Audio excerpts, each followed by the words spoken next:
Herrialdeko Txinan Xi'an hiritik 74 kilometrora, 1974an, sekulako aurkikuntza egin zuten arkeologoek hildako lehen Txin enperadorearen hilobia kristaurreko 210ean.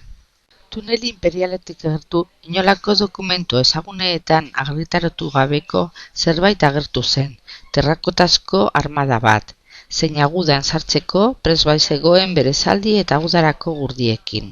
Piezek enperadorearen ejertzitoaren irudia osatzen zuten, eta horrek hilobia oraindikoan enperadorearen bizitza behilatu eta babesteko eginkizuna zeukan.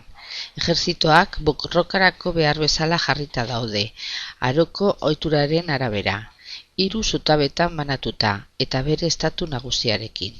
Piezak bere jatorrian hainbat kolorez margotuta zeuden eta izugarrizko errealismoa islatzen dute. Terrakotazko ejertzitoa ez katean ez molden bidez egin zen, baizik eta pieza bakoitza banan-banan atonduz.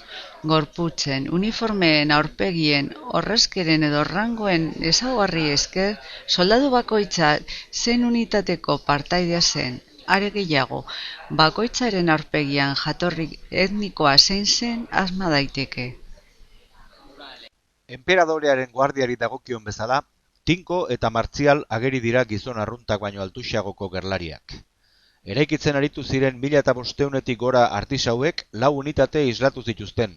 Oinezko arkularien abanguardia bat, armadurari gabe, eta zalditeria eta gurdien beste 3 unitate.